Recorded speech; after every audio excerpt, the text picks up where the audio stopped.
We continue with the Operation Encore reading. This one's entitled Fahad al-Thumairy supported the 9/11 attacks and knew about Mediterranean Gourmet Cafe. There's going to be a two-pager, so it's pretty interesting, and it's very damning for Fahad al-Thumairy. Investigation was predicated against, and you can see this is heavily redacted here, worked as a facilitator for the Armed Islamic Group, the GIA, and they were responsible for the Air France flight 8969 or 8989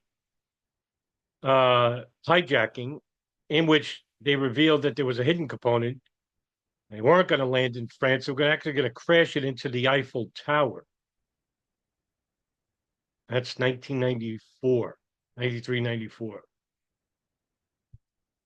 And was associated with members of the Salafist group for preaching and combat, the GSPC. I never heard of them. In the U.S. Blank is referenced in multiple FBI investigations. Authors note the GIA and the GSPC have evolved into al-Qaeda in the Islamic Maghreb.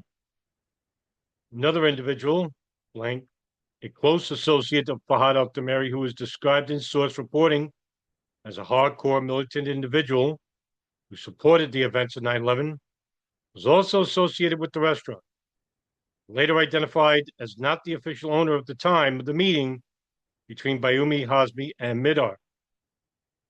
So it seems to me that members of the restaurant, those who are connected to Fahad al-Thumairy, were hardline militants. Now, this just goes to prove that Fahad al-Thumairy is a radical Islamist from Saudi Arabia, given the job of imam at the King Fahd Mosque in Culver City, Los Angeles, to preach the Wahhabi doctrine, which is the militant doctrine of Islam, which is un-Islamic. It's from the Hadiths.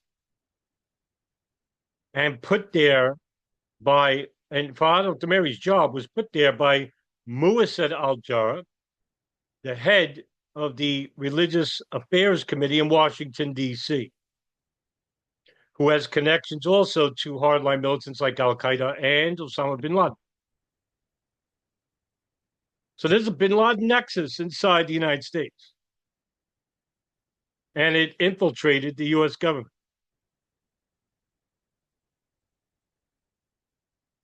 That's what it did.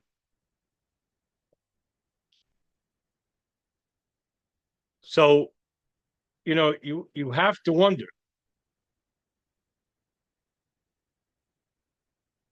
just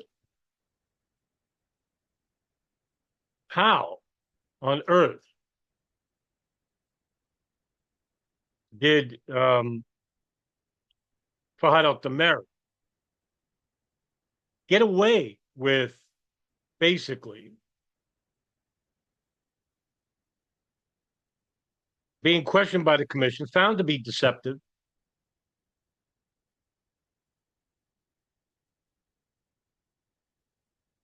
and nothing happens to him.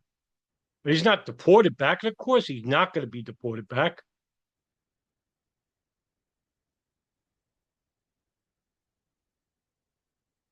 Now, because of this, he now tasks, well, he has connections now. So he has connections with the restaurant. He has connections with the community.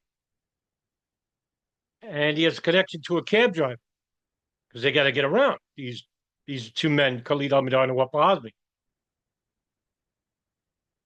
And the cab driver is Khalid Ben-Arim. Ben-Arim advised that he had been told by Fahad al-Thumairy that the two Saudi males were in Los Angeles to visit their sick father. Ben-Arim first advised that their father was in a local hospital. Ben-Arim later stated that their father stayed in the apartment and that their father had accompanied them on the day that Ben-Arim drove the two Saudi males, Khalid al-Mihdhar and Nawaf al-Hazmi, he didn't know their names, around the Los Angeles area. To date, there was no evidence or intelligence indicating that the father of either Khalid al-Mihdhar or Nawaf al-Hazmi or another elder male individual accompanied al-Mihdhar and al-Hazmi to Los Angeles. And that's true. So now, even if the Saudi government wanted to disassociate from Fahad al-Thumairy. They can't. Even if Fahad al-Thumairy wanted to disassociate from al-Mihdhar and al-Hazmi, the meeting in the restaurant, the telling the cab driver to pick up al-Mihdhar and al-Hazmi, not by their names, he can't. This is all now fact, documented history.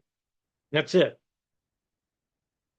And I don't know what the judge in the Southern District of New York is taking so long to answer the question of whether classified material by the Department of Justice should be shown and used in the civil suit case of the 9/11 victims' families against the Kingdom of Saudi Arabia.